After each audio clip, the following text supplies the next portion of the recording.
Buenos días a todos, Dios les bendiga.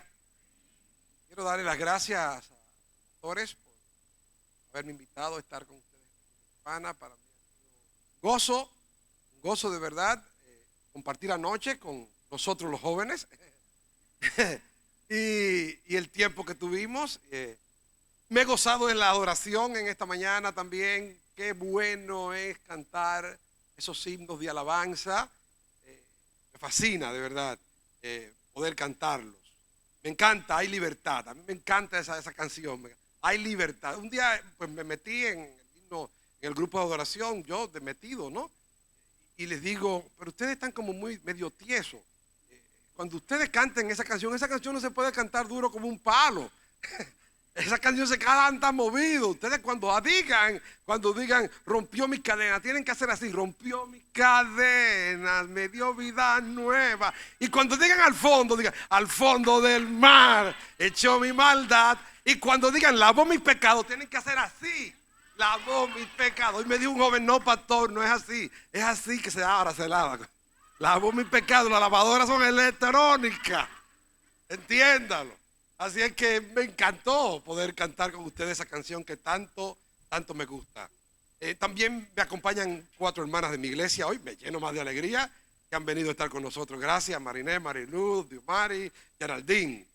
O sea que estoy acompañado por ustedes y también por gente de mi pueblo. Soy pueblerino, soy de San Cristóbal. Me encantan los pueblos. Así es que, hermanos, gracias también por haberme invitado al privilegio de estar en un bautismo. Así que ¿de qué cosas podríamos hablar que no sea del significado del bautismo en el día de hoy? Pero antes de todo yo quiero orar. Vamos a tener un momento de oración. Padre que estás en los cielos, gracias. Gracias por tu iglesia. Sabemos que mientras te cantábamos aquí, en otros lugares, otras personas también te cantan. Otras personas también te alaban, te adoran y te bendicen. Y desde los cielos tú ves como las oraciones de los santos van subiendo a tu presencia como incienso perfumado, olor fragante delante de Él. Tú has aceptado nuestras alabanzas, tú has aceptado nuestra adoración. Y eso nos llena de gozo y alegría, porque somos tuyos y vivimos para ti. Bendice esta congregación, bendice a los hermanos que han de pasar por las aguas del bautismo en el día de hoy. Concédenos reflexionar en la belleza, hermosura, el significado de ser bautizado. En el nombre de Jesús. Amén. Para el tiempo de esta mañana, quiero que me acompañen en sus Biblias a la epístola del apóstol Pablo a los Romanos, capítulo 6, versículos 3 y 4. Romanos capítulo 6, versículos 3 y 4. Dice: ¿o no sabéis que los que hemos sido bautizados en Cristo Jesús, hemos sido bautizados en su muerte? Porque somos sepultados juntamente con Él para muerte por el bautismo, a fin de que como Cristo resucitó de los muertos por la gloria del Padre, nosotros andemos en vida nueva. Pueden sentarse.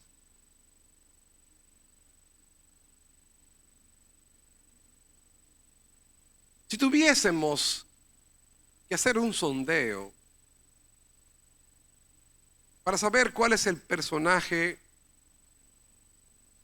que ha tenido más influencia en la iglesia cristiana contemporánea después de nuestro Señor Jesucristo, pienso que la mayoría de nosotros se inclinaría por el apóstol Pablo. Sí, Pablo es el autor de gran parte del Nuevo Testamento. Las 13 epístolas que aparecen allí nos dan la correcta perspectiva del significado de la muerte, la sepultura, la resurrección y la ascensión de nuestro Señor Jesucristo. Pero cuando leemos el libro de los Hechos, que también menciona y habla mucho del apóstol Pablo, nos da la impresión de que después de su conversión, Pablo fue inmediatamente un apóstol y que de inmediato el apóstol Pablo ya estaba predicando en todas partes y ya era famoso. Sin embargo, no es así. Pasó un periodo de tiempo.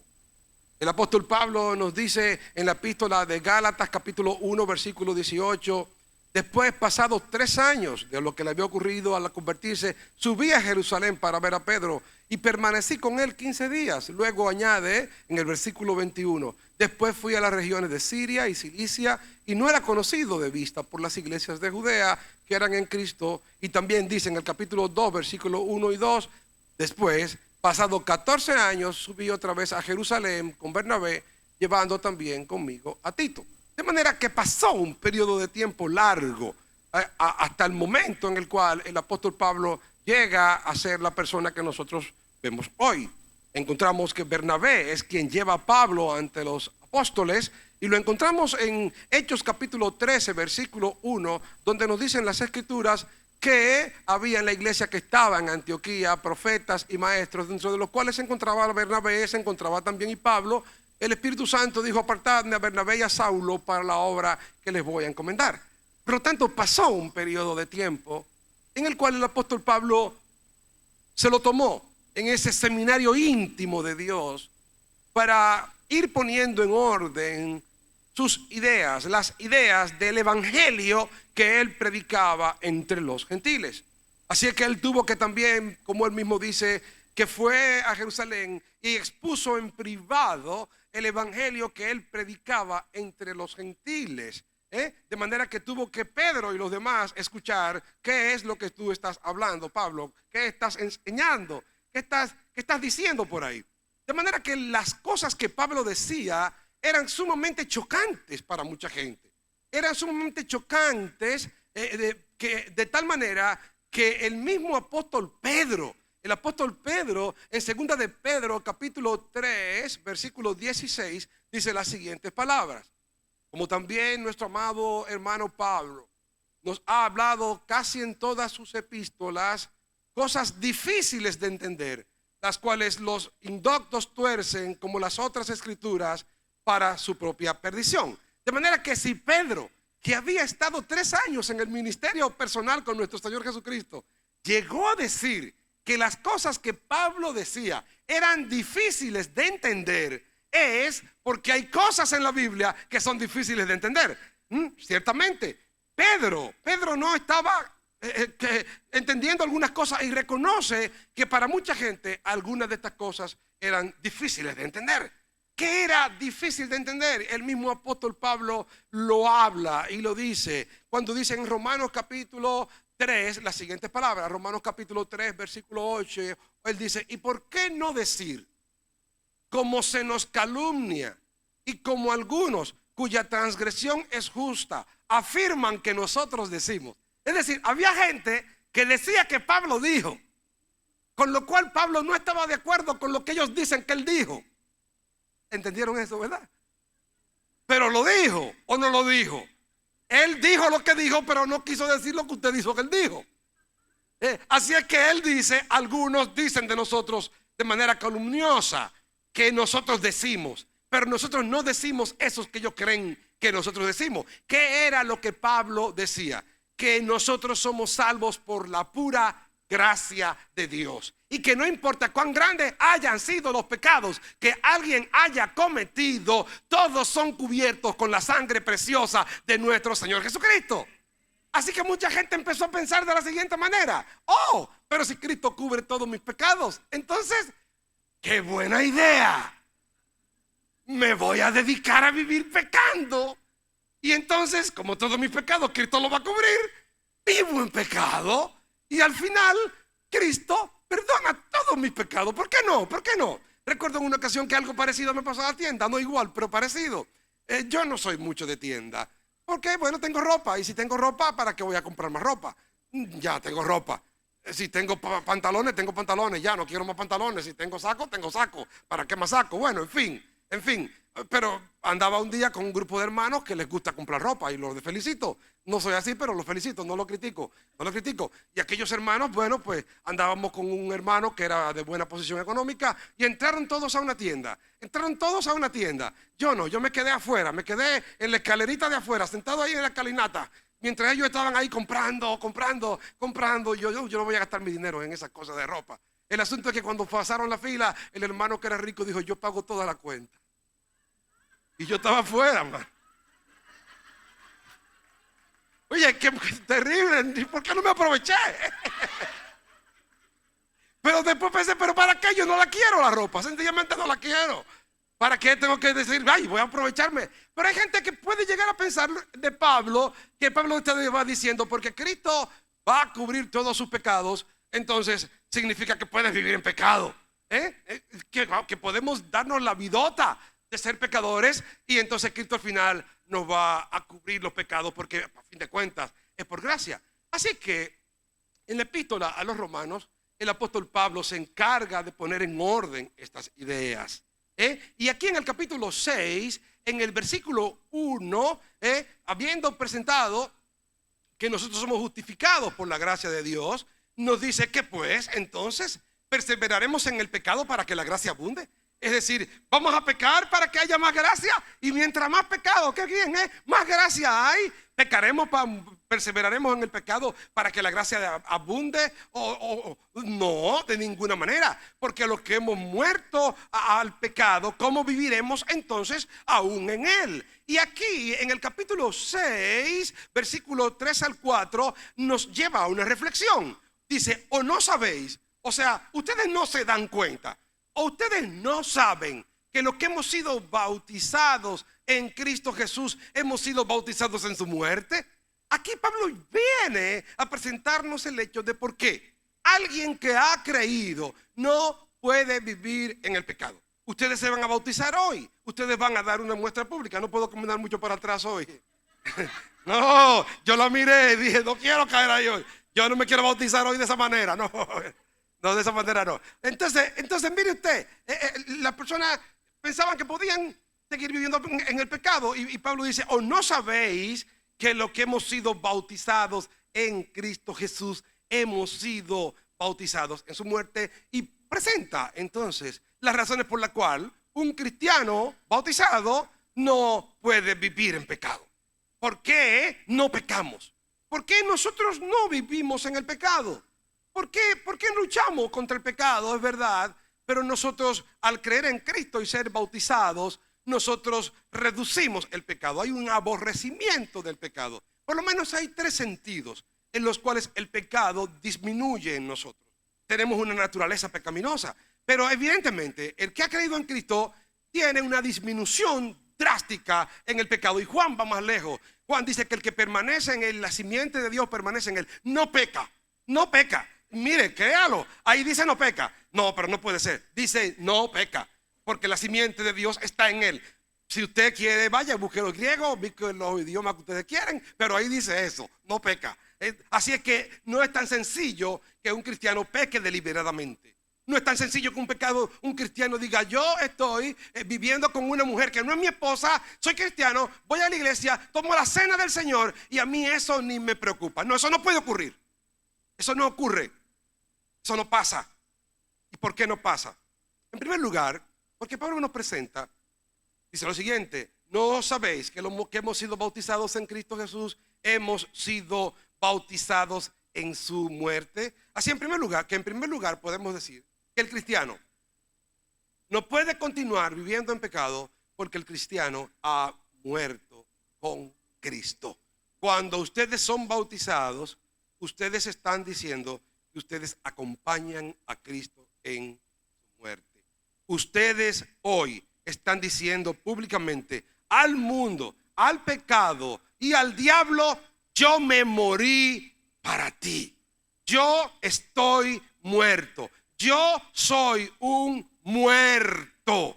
Y a un muerto usted le puede dar una patada y no le duele. A un muerto usted lo puede insultar y no le duele. A un muerto usted lo puede, después que murió, tirar de donde usted quiera y no le duele. No tiene sensibilidad hacia el pecado porque ya ha muerto al pecado. el cristiano ha muerto. Y ¿saben qué? Los cristianos vivimos diciendo hay que luchar contra el pecado. Tú sabes, tenemos que luchar tanto contra el pecado porque hay una lucha en la carne. Sí, yo estoy consciente de que esa realidad existe. Y Pablo lo presenta en Romanos capítulo 7. Porque lo que le hago no lo entiendo, porque no hago lo que quiero, sino lo que no quiero, eso hago. Y si lo que no quiero hago, admito que hay pecado en mí. Y si en mí, esto es en mi carne. Ya, porque en mi carne no muere el bien, porque el querer hacer el bien está en mí, pero no el hacerlo. Así que Pablo usa un trabalengua ahí que es como difícil de explicar, pero lo cierto es que sí, tenemos una lucha contra el pecado, pero el pecado disminuye en nosotros. Disminuye en primer lugar en frecuencia. Si antes alguien se airaba una vez a la semana, una vez o 4 veces al mes, es posible que se vaya airando una vez al mes. Después se va airando una vez cada 2 meses. Después se va airando una vez al año. Y puede ser que después pasen 2 años y no tenga la ira que tenía antes, hasta que vuelve y se aira de nuevo, porque todavía tenemos el pecado en nosotros. No nos libramos de él, pero la frecuencia disminuye. No es posible que alguien que sea cristiano hoy siga viviendo como vivía la vida de antes. No, el pecado disminuye en su frecuencia. El pecado disminuye en su intensidad. Si alguien antes, cuando usted se airaba, usted tomaba los platos de la casa y empezaba a tirárselo a su marido. Como decía Luisito Martín, los platillos voladores, ¿qué serán? Serán los platos que me tira en los pleitos mi mujer. No lo conocen a Luisito Martín, qué pena. De lo que se pierden. ¿Quién vio Nueva York aquí? Usted sabe quién es, hombre. Disminuye la frecuencia. Si antes usted le tiraba los platos a su esposo, ahora usted le dice un solo plato. Pero disminuye la frecuencia hasta que le tira una taza, hasta que después le tira un tenedor y hasta que después no le tira nada, hasta que después finalmente con el paso del tiempo lo bendice, porque Dios va cambiando en usted su vida. Disminuye en frecuencia, disminuye en intensidad y disminuye en el tiempo entre la comisión del pecado y el arrepentimiento. Si usted es cristiano y usted está siendo muerto hoy, usted puede ser que peque, pero el tiempo en el que pasa entre la comisión del pecado y el arrepentimiento cada vez se hace más corto. Antes usted pecaba y duraba un día sin confesar su pecado, 2 días, 3 días, 3 días. Pero con el paso del tiempo, nosotros los cristianos sabemos que pecamos y al instante decimos, oh Señor, perdóname. Y mientras más tú vas creciendo en la fe, más rápido va haciendo el arrepentimiento.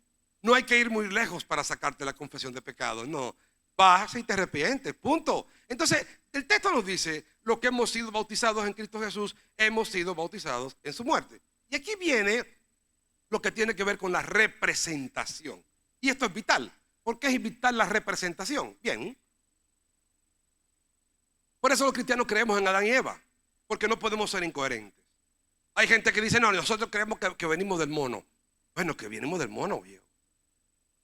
Me recuerdo una señora que el niño va y le dice, mami, papi, ¿de dónde venimos? Y el papá le dice, bueno, mija, nosotros venimos del mono. El niño va donde la mamá y le dice, mami, ¿de dónde venimos? No, mija, nosotros venimos de Adán y Eva. Y el niño le dice, sí, mami, pero papi me dijo que venimos del mono. Y la mamá le dijo, sí, claro, la familia de él.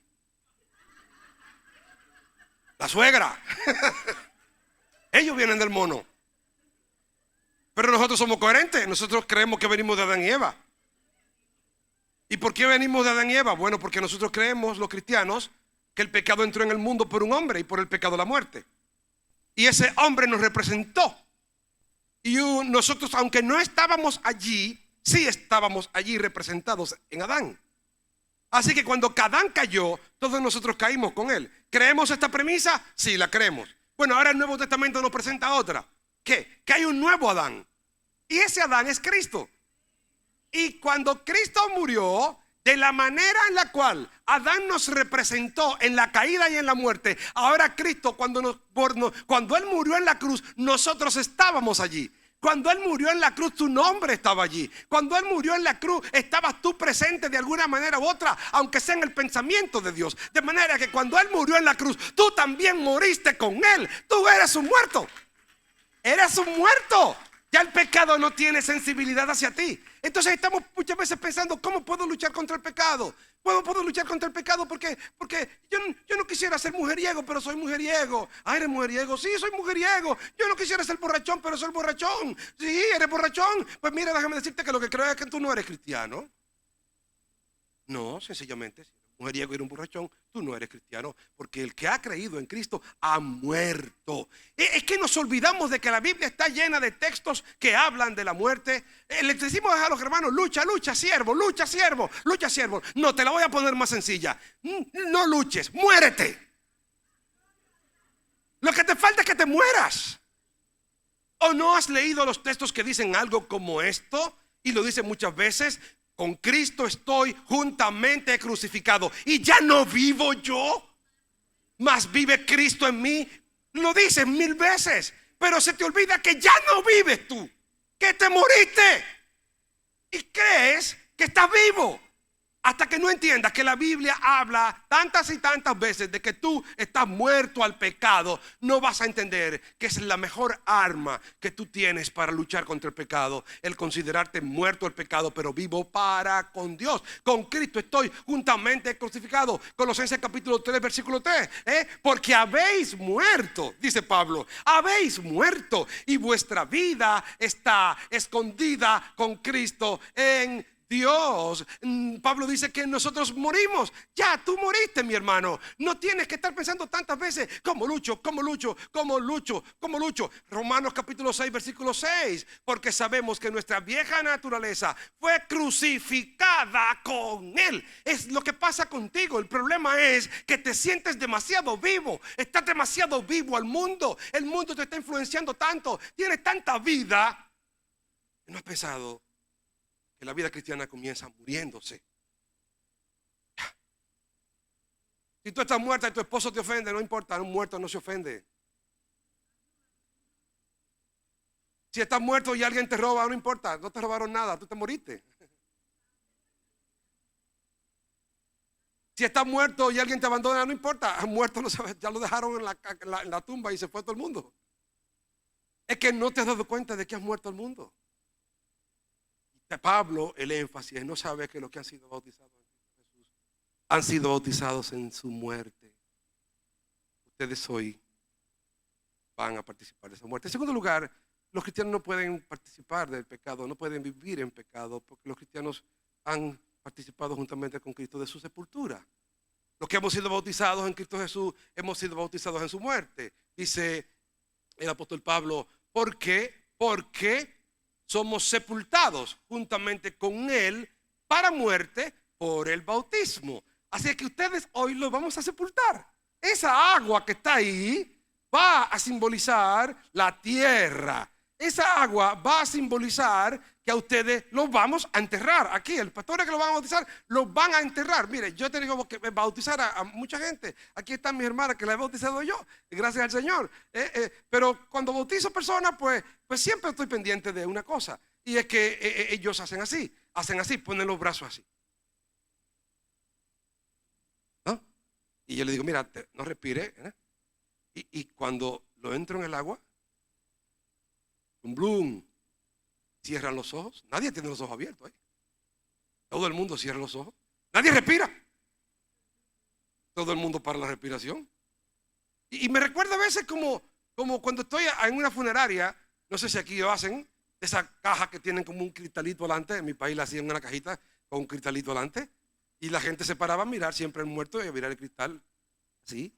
Bueno, pues yo me aprovecho y veo el cristal. El individuo allí muerto. Allí está muerto allí. Allí no respira. No respira, no habla, no hable, que se te entre el agua en la boca, no hable, no respire, cierra los ojos. ¿Sabes por qué tiene los brazos cruzados y estás así, te acuestan así? Porque te estamos enterrando. Estás siendo sepultado. Y esa sepultura significa que estás siendo sepultado juntamente con Cristo.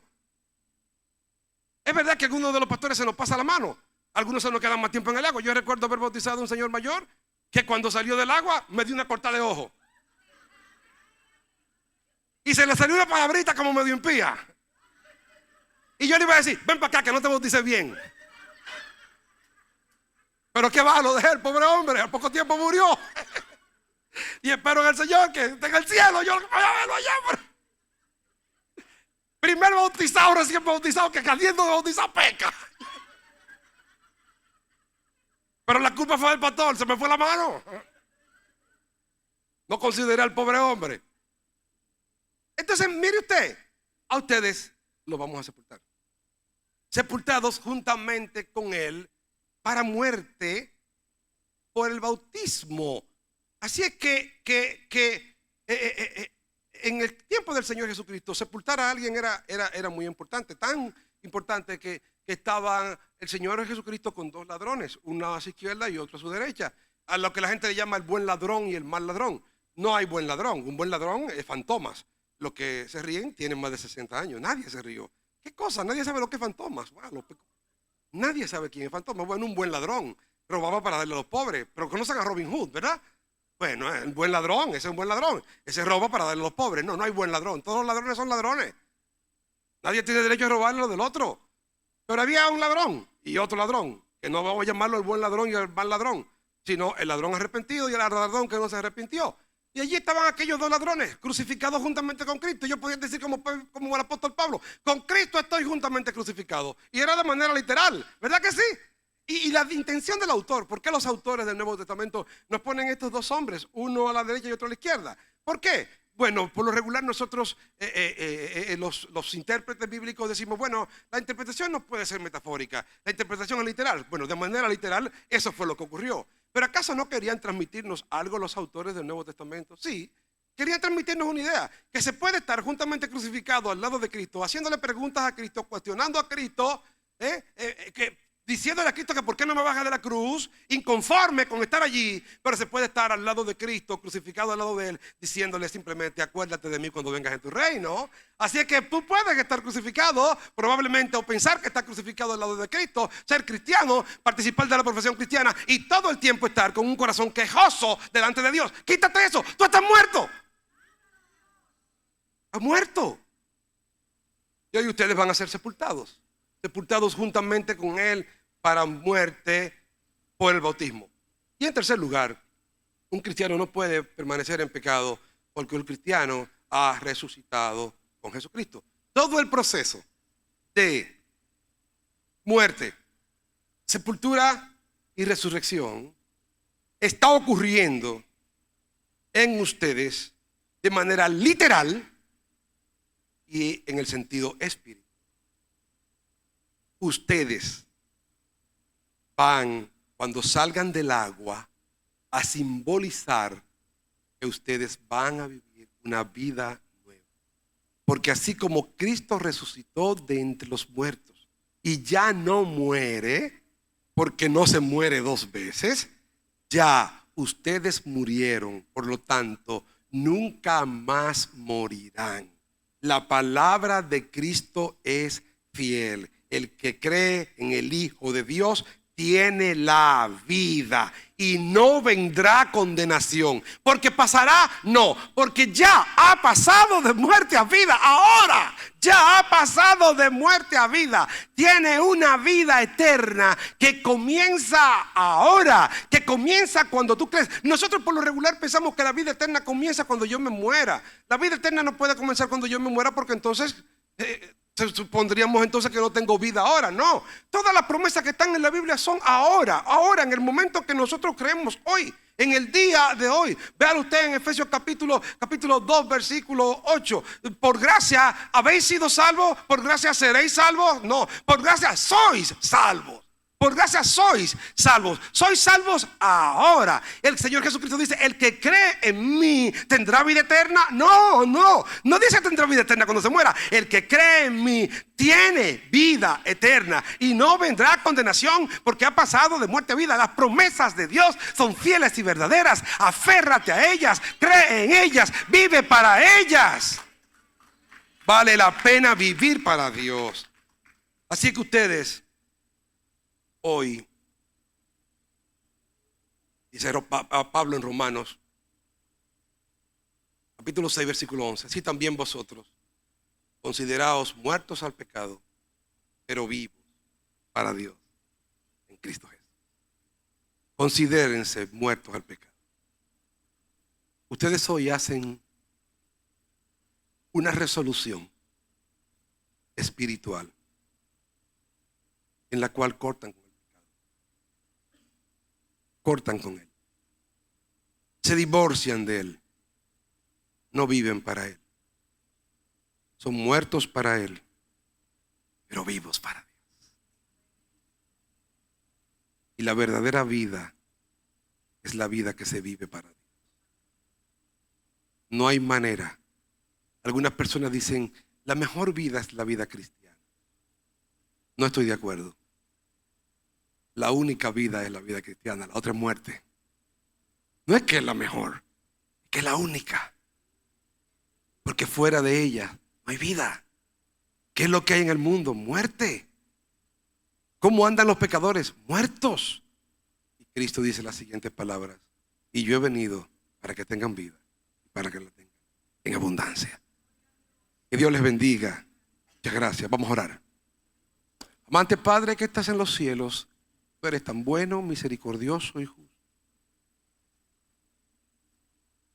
Que vemos hoy a estos hermanos que vienen a bautizarse, a ser bautizados.